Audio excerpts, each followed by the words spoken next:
तो last lecture में हमने टाइप ऑफ क्लासिफिकेशन पे छोड़ा था। आज का जो लेक्चर है इसमें हम यहाँ से स्टार्ट करेंगे। तो जैसे कि मैंने पहले ही आपको जो स्ट्रक्चर था वो बता दिया था, तो सीधे चलते हैं इसके टॉपिक्स पे। तो इसमें हम क्या क्या जो इम्पोर्टेंट टॉपिक्स है उन्हीं पे मैं ज़्यादातर फोकस करने वाला हूँ आपका। तो जो इम्पोर्टेंट है इसमें जैसे fix and relative located system. तो फिक्स लोकेटेड सिस्टम होता है जैसे बुक के लिए होता है। जैसे मान लीजिए आप लाइब्रेरी में गए, तो पहले क्या होता था, फिक्स लोकेटेड सिस्टम यूज़ किया जाता था लाइब्रेरी में। जैसे यहाँ पे एग्जांपल के तौर पे देख आपको मैं बताऊँ तो यहाँ पे जैसे कॉल नंबर सेज 2.4.6.25।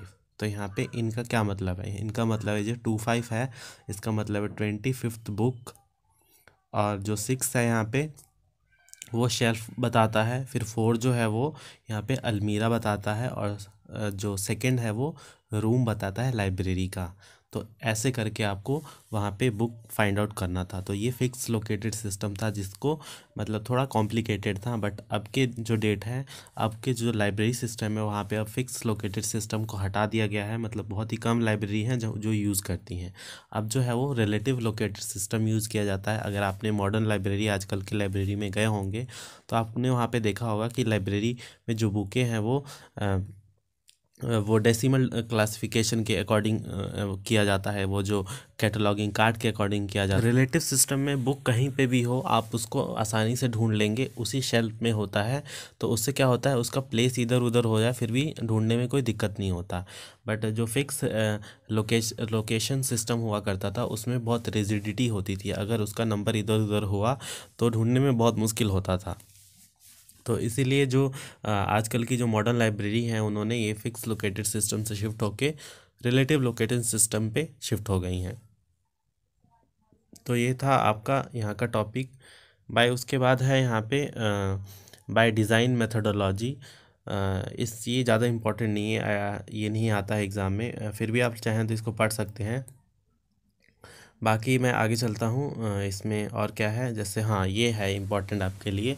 डिफरेंसेस में आ सकता है knowledge classification and library classification. कल के लेक्चर में भी मैंने इसको समझाया था और फिर आज भी समझा देता हूँ आपको, ताकि अच्छे से क्लैरिफाई हो जाए जो भी टॉपिक्स हैं। तो नॉलेज क्लासिफिकेशन, जैसे कि मैंने आपको बताया था कि जो भी जो इन्फॉर्मेशन है जो प्रोवाइड किया जाता है बुक के थ्रू आपको, उसमें से आप सेलेक्टिव इन्फॉर्मेशन को आप अपने नॉलेज में एक्यूमुलेट करते हैं, तो उसके भी आप क्लासिफिकेशन करते हैं। जैसे साइंस की बुक पढ़ रहे हैं तो साइंस का नॉलेज आपने एक मेमोरी में स्टोर कर रखा है, और अगर आप मैथ्स का पढ़ रहे हैं तो उसको एक अलग मेमोरी में स्टोर कर रखा है, या फिर कोई व्यक्ति विशेष है उससे रिलेटेड आपने अपने मेमोरी में अलग मेमोरी में स्टोर कर रखा है। मतलब मेमोरी एक ही है, उसी में आपने पार्ट्स बना रखे हैं। अब जैसे कि आप उस व्यक्ति विशेष को देखेंगे तो पूरा उसका जो भी उससे रिलेटेड मेमोरी है आपके अंदर जो स्टोर कर रखा है इन्फॉर्मेशन, वो सारा आपको रिकॉल कर पाएंगे। वैसे ही अगर जब बायोलॉजी पढ़ने जा रहे हैं तो कई सारे क्वेश्चन होते हैं, आप पहले से ही आंसर कर देते हैं। तो क्योंकि उसको आपने अपने नॉलेज में स्टोर कर रखा होता है। तो उसको बोलते हैं नॉलेज क्लासिफिकेशन। मतलब जितने भी आपके यूनिवर्स ऑफ नॉलेज है उसको अगर आपने स्टोर कर रखा है कहीं दिमाग में, तो उसको बोलते हैं नॉलेज क्लासिफिकेशन। अब आते हैं लाइब्रेरी क्लासिफिकेशन में। लाइब्रेरी क्लासिफिकेशन कुछ नहीं होता, वो डॉक्यूमेंट का क्लासिफिकेशन होता है। डॉक्यूमेंट मतलब जैसे कि लाइब्रेरी में जितनी भी बुक हो गई, book and non book material होगी, उनको जब हम क्लासिफाई करते हैं लाइब्रेरी में तो उसको कहा जाता है लाइब्रेरी क्लासिफिकेशन। से आपका सीरियल हो गया, आपका आपका जो हो गया बुक हो गया, आपका पब्लिशर्स के नाम से हो गया, या फिर आपका ऑथर के नाम से हो गया, तो इनका क्लासिफिकेशन किया जाता है। और ये क्लासिफिकेशन क्यों किया जाता है, कल मैंने आपको बताया था द नीड ऑफ क्लासिफिकेशन में। इससे क्या होता है कि जो चीज़ें होती है उसको एक्सेस करने का जो तरीका होता है वो बहुत आसान हो जाता है, या फिर आप उस चीज़ को मतलब जल्दी से जल्दी प्राप्त कर सकते हैं। तो इसीलिए नॉलेज क्लासिफिकेशन या किसी भी क्लासिफिकेशन को किया जाता है। तो ये पूरा नॉलेज एंड लाइब्रेरी क्लासिफिकेशन था। आई होप आपको समझ में आ गया होगा। इसी के बेस पे आप पॉइंट टू पॉइंट ऐड करके जब एग्ज़ाम में आपके पास आएगा तो आप लिख सकते हैं। बहुत सारे इसमें पॉइंट आप ऐड कर सकते हैं। तो ये सारी चीज़ें हो गई। आगे चलते हैं वेब क्लासिफिकेशन और ऑन्टोलॉजी। वेब क्लासिफिकेशन क्या होता है, जब मतलब जो चीज़ें होती हैं जैसे कि वेब से रिलेटेड होती हैं उनकी जब क्लासिफिकेशन किया जाता है तो वो वेब क्लासिफिकेशन होता है। अब ऑन्टोलॉजीज़ क्या होती है, ontology is a powerful classification tool for the semantic web semantic क्या होता है, एक एपिसोडिक होता है, एक सीमेंटिक होता है। ये आई थिंक आपने पढ़ा होगा। एक एपिसोडिक मेमोरी होता है और एक सीमेंटिक मेमोरी होता है। एपिसोडिक मेमोरी वो होता है जैसे कि मान लीजिए आप कहीं जा रहे थे और रास्ते में आपका एक्सीडेंट हो गया, या फिर किसी और का एक्सीडेंट हो गया और आपने वो पूरा रिकॉल मतलब देखा, वो पूरा मतलब इंसिडेंट, और वो क्या हुआ आपके माइंड में स्टोर हो गया। जब भी आप उस रास्ते से जाएंगे या फिर कभी भी आपके माइंड में कहीं मतलब एक्सीडेंट नज़र आएगा तो आपको वो एपिसोड आपका मतलब रिमेंबर कर पाएंगे। तो ये एपिसोडिक मेमोरी में स्टोर होता है। जितने भी छोटे छोटे इवेंट्स होते हैं वो सारे एपिसोडिक मेमोरी में स्टोर होते हैं। और सीमेंटिक मेमोरी में कौन सी इन्फॉर्मेशन स्टोर होता है, वो जो कंक्रीट फॉर्म में होता है। जैसे आपका मोबाइल नंबर हो गया, वो क्या है, वो कंक्रीट है। जैसे इंडिया इंडिया इंडिया का कैपिटल, जैसे सन जो होता है ईस्ट से उगता है और वेस्ट में जाके डूब जाता है, तो ये सब कहाँ जाता है, स्टोर होता है। ये आपका सीमेंटिक मेमोरी में होता है। तो यहीं पे उसको एंटोलॉजी बोल रहे हैं, विच describe and represent an area of knowledge. वही बोल रहे हैं कि वो आपके एरिया ऑफ नॉलेज को डिस्क्राइब करता है। इट इज़ मतलब ये सारी चीज़ें यहाँ पे मैंने बता दिया। अब इसी को आप जब बाइफरकेट करेंगे मतलब और आगे चीज़ों को मतलब करेंगे तो आपको समझ में आ जाएगा कि ये और कुछ नहीं है, जो जो मेमोरी होता है उसी का आगे का वर्जन होता है। तो यहाँ पे ये हो गया। अब देखिए यहाँ पे बाय एरिया ऑफ एप्लीकेशन, यहाँ पे स्पेशल क्लासिफिकेशन की बात की गई है। जैसे कि यहाँ पे देख लीजिए स्पेशल क्लासिफिकेशन क्या होता है, knowledge for example economy, banking, occupation, जितनी भी चीज़ें होती हैं, डायमंड टेक्नोलॉजी, वुमेन स्टडीज़, ये सब स्पेसिफिक क्लासिफिकेशन होता है। इसके अंदर जैसे कि यहाँ पे एग्जांपल के तौर पे दिया हुआ है London education classification, university of London. तो ये क्या है, एक स्पेसिफिक क्लासिफिकेशन हो रहा है यहाँ पे।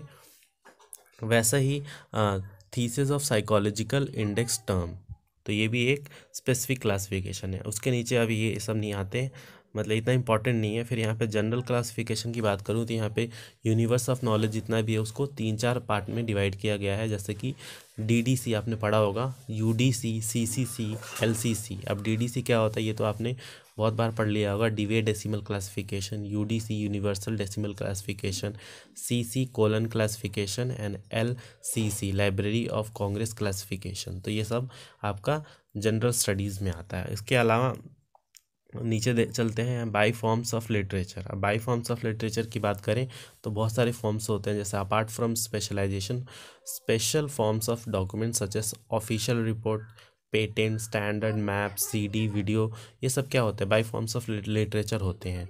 सम official document such as report, patent and standard bear some special code number, इनके पास इन पे कुछ स्पेशल कोड नंबर दिए हुए होते हैं।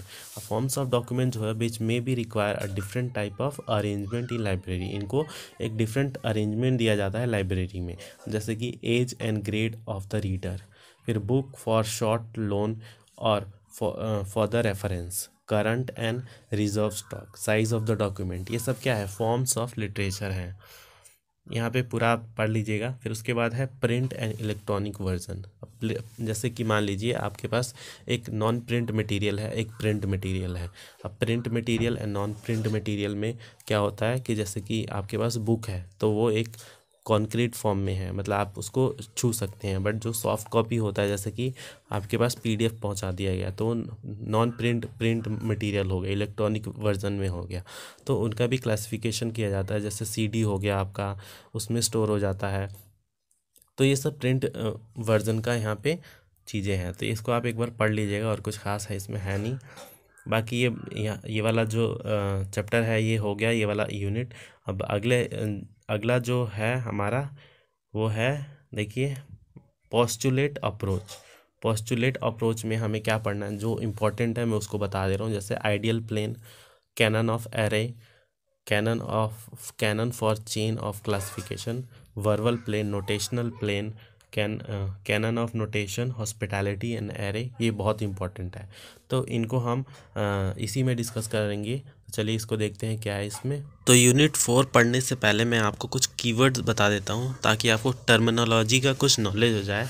इससे क्या होगा, आपको जब मैं चैप्टर एक्सप्लेन करूँगा तो आपको अच्छे से समझ में आएगा। जैसे एरे, एरे क्या होता है, एरे जो होता है ग्रुप ऑफ एंटिटी होता है जिसको हम अरेंज करते हैं इक्वल रैंक के अकॉर्डिंग, जिसमें एक डिफाइंड हेल्पफुल ऑर्डर होता है, तो उसको हम एरे बोलते हैं। अब कैनन क्या होता है? कैनन जो होता है वो नोटेशनल प्रिंसिपल, नॉर्मेटिव प्रिंसिपल होता है जो कि अप्लाई किया जाता है एक ब्रांच ऑफ सब्जेक्ट पे, जैसे कि canon of catalogues, canon of classification. अब चेन की बात करूं तो चेन कुछ नहीं होता, एक अनइक्वल एंड इंडिपेंडेंट एंटिटी होता है जो कि अरेंज किया जाता है एक जनरल टू स्पेसिफिक ऑर्डर या फिर नॉर्मल टू ब्रॉडर ऑर्डर में। तो ये हमारा चेन होता है। बाकी डिजिट तो पता ही आपको, जो सिंगल कैरेक्टरिस्टिक होता है नोटेशन, जैसे कि हो गया 9A और प्लस एक्सेट्रा, ये डिजिट होते हैं। तो चलिए फिर आपको मैं ऊपर वाले जो इम्पोर्टेंट टॉपिक है इससे के वो मैं आपको पहले बता देता हूँ। तो इसमें जो इम्पोर्टेंट है यहाँ पे, जैसे हॉस्पिटैलिटी इन चेन, अभी मैंने आपको चेन का बता दिया। एक एक रेंज में होता है जिसमें ब्रॉडवर टू नैरवर, और जैसे ascending to descending, descending to ascending, ऐसे ऑर्डर में अरेंज किया जाता है, उसको हम चेन बोलते हैं। Chain is a sequence of classes of successfully decreasing extension. अभी मैंने यही बताया है। The DDC provide define hospitality in chain. जो डीडीसी है वो एक डिफाइन हॉस्पिटैलिटी प्रोवाइड करता है चेन में, जो यूज़ किया जाता है डेसिमल फ्रैक्शन में। अब जैसे मान लीजिए मैं यहाँ पे एग्जांपल के तौर पे आपको बता दूँ, अगर कोई भी सब्जेक्ट है, जैसे कि उसका है जैसे लेजिस्लेटिव प्रोसेस 328 नंबर है लेजिस्लेटिव प्रोसेस का, डीडीसी नंबर है ये। अब उसके अंदर डेसिमल पॉइंट डाल डाल के हम बहुत सारे और भी चीज़ें उसमें ऐड कर सकते हैं। इससे क्या होता है कि जैसे कि अगर आपके पास और डेवलपमेंट हुआ फर्दर, तो क्या होता है, एक्सपैंड होता है सब्जेक्ट नॉलेज, और भी आते हैं, तो उसको आप फिर ऐसे थोड़ी ना होगा कि बीच में कैसे घुसाइएगा आप। तो उसमें क्या होता है, बस डेसिमल डाल डाल के और आगे उसमें डालते जाइए। तो जैसे 328.3 पार्लियामेंट हो गया। अब पॉइंट के बाद 33, फिर मेंबर ऑफ पार्लियामेंट, फिर 334 बेसिस ऑफ मेंबरशिप। तो ऐसे करके पॉइंट करके यहाँ पे आगे बढ़ाया जाता है, जिससे क्या होता है, बहुत आसानी होती है जो सब्जेक्ट होते हैं उनको ऐड करने में। तो ये हमारा था हॉस्पिटैलिटी इन चेन। अब देखते हैं इसके अलावा कौन सा टॉपिक जो है इम्पोर्टेंट है इसमें, वो मैं आपको बता देता हूँ। हॉस्पिटैलिटी इन अरे। तो यहाँ पे hospitality is the most essential rather vital quality of any notational plane. Hospitality की बात करें तो वो सबसे इम्पॉर्टेंट एक क्वालिटी होती है एक नोटेशनल सिस्टम में। जो इसमें क्या होता है, it is the capacity of notation to accumulate new subject at their proper place without disturbing the existing sequence.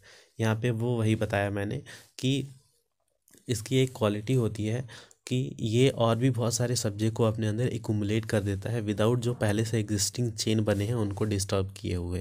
जैसे कि मैंने अभी आपको बताया कि पॉइंट लगाने के बाद आप और भी चीज़ों को ऐड करते जाते हैं, तो उससे क्या होता है, चीज़ें डिस्टर्ब नहीं होती, एक चेन में जाती है। जैसे अब मैंने आपको ऊपर नीचे वाले में आपको एग्जाम्पल के तौर पर बता दिया था, तो वैसे होता है।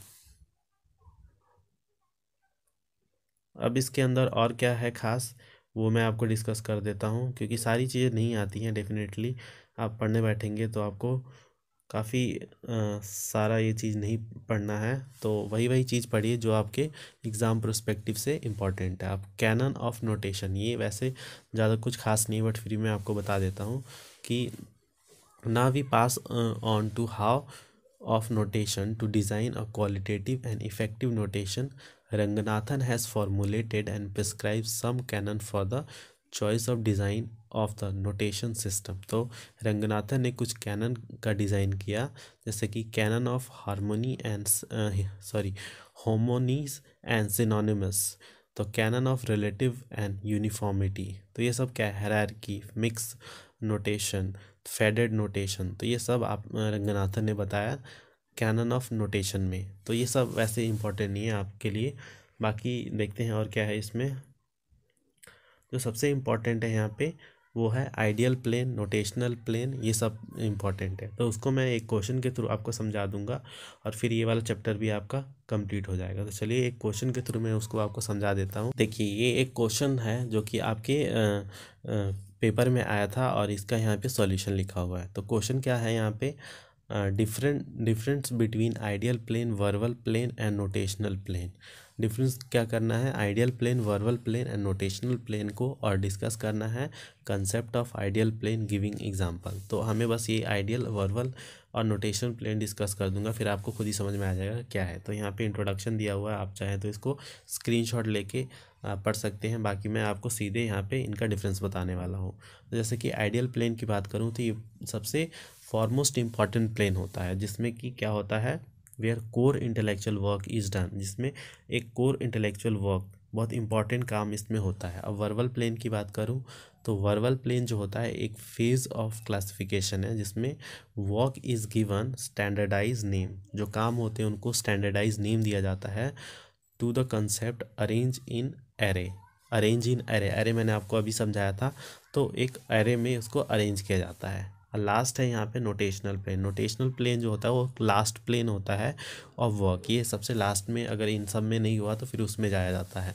इस designing a library classification system, yet it is the most visible face of final product. ये मोस्ट विजिबल मतलब फॉर्म होता है किसी भी प्रोडक्ट का, फाइनल प्रोडक्ट का।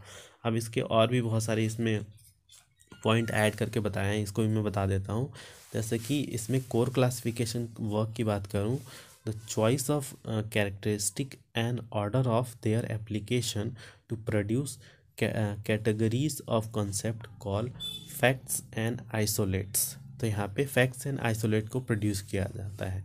यहाँ पे देखिए, Ranganathan has given following 5 set of canon. अब रंगनाथन ने 5 सेट ऑफ कैनन दिया था, जिसमें यहाँ पे उनका पहला है canon of characteristic, canon for succession of characteristic, canon for formulas. ये आप पढ़ लीजिएगा, बाकी ये इन्होंने 5 दिए थे। तो ये था आपका आइडियल प्लेन का। अब वर्बल प्लेन का देखा जाए तो यहाँ पे बोल रहा है, in this phase we dress the area ideas in proper and visible geometry of language to make them standardize term to handle. यहाँ पे बोल रहा है, it is important to idea needs of media for expression and communication. यहाँ पे एक important क्या है, आइडिया जो कि एक मीडिया ऑफ एक्सप्रेशन में कम्युनिकेट होता है। तो यहाँ पे ये है। फिर यहाँ पे बोला, no idea can be communicate without apt word. कोई भी जो आइडिया है वो बिना वर्ड के कम्युनिकेट नहीं किया जा सकता है। तो वर्बल प्लेन जो है डेल्ट विद टर्मिनोलॉजी, लाइक यहाँ पे टर्मिनोलॉजी से ये डेल्ट करता है, जैसे मैंने आपको बता दिया था ऊपर ही, जैसे नेचर ऑफ लैंग्वेज हो गया, तो ऐसे चीज़ों से वो डेल्ट करता है। अब लास्ट वाली की बात करें हम, ये वाला नोटेशनल प्लेन की, तो इसका मैंने बता दिया था, ये लास्ट फेज ऑफ प्रोडक्शन होता है किसी भी चीज़ का। In fact notation is the series of symbols और कोड्स। जो नोटेशन होता है एक सीरीज ऑफ सिंबल उसमें दिखाया जाता है और कुछ कोड होते हैं। Subject which were concept and name is the ideal and verbal plane, और उनको ही ideal and verbal plane name दिया जाता है। It is the plane which faithfully important the finding or the discussion of the ideal plane। ये finding और discussion बताता है आपका आइडियल प्लेन का। It is better to call it the executive plane, इसको हम एग्जीक्यूटिव प्लेन भी कह सकते हैं। तो ये पूरा था आपका नोटेशन प्लेन का। तो ये आपका हो गया। अब इससे आपका जो क्वेश्चन है, अगर इस तरीके का क्वेश्चन आएगा तो आप ऐसे बाइफरकेट करके, आप अगर ऐसे करके आ गया मतलब डिफरेंशिएशन में, तो आप 3 का ऐसा डिफरेंशिएशन कॉलम बना के ऐसे लिख सकते हैं, या फिर अगर आपको सेपरेट क्वेश्चन आ गया तो एक वन आफ्टर अनदर करके ऐसा लिख सकते हैं। देखिए 4th यूनिट में क्या है, comparative studies of schemes of classification. तो इसमें कुछ भी नहीं है, ये वही है जो मैंने ऊपर आप लोग को बताया था। जैसे यहाँ पे देखिए नोटेशन, जैसे DDC, UDC, LCC, CC, इन्हीं का ही कंपेरेटिव एक स्टडी बता रहा है। इसको आप एक बार गो थ्रू करिएगा तो आपको खुद ही समझ में आ जाएगा। तो ये अगर इसमें बेसिकली आपको बस ये पढ़ना है, जैसे मान लो DDC पढ़ लेना आप लोग, यहाँ पे UDC, CC और हाँ CC, ये 3 आप पढ़ लीजिएगा, बाकी आप लोगों को पढ़ने की ज़रूरत नहीं है, इनमें से ही क्वेश्चन ज़्यादातर बन के आते हैं। इसमें और कुछ भी नहीं है, मैं आपको पूरा नहीं बताने वाला क्योंकि ज़्यादातर क्वेश्चन इसमें से बहुत ही कम आते हैं। तो अगर आएगा भी तो आपको DDC, UDC या CC में से आएगा, तो आप लोग खुद ही पढ़ लीजिएगा। हम अब नेक्स्ट जो हमारा लेक्चर होगा उसमें हम सेकंड ब्लॉक के साथ मिलेंगे। तो आशा करते हैं आपको आज का लेक्चर अच्छा लगा होगा। अगर कोई डाउट हो तो प्लीज़ करके कमेंट बॉक्स में ज़रूर पूछें, और लेक्चर को ज़्यादा से ज़्यादा शेयर करें ताकि बाकी स्टूडेंट तक भी पहुँच जाए।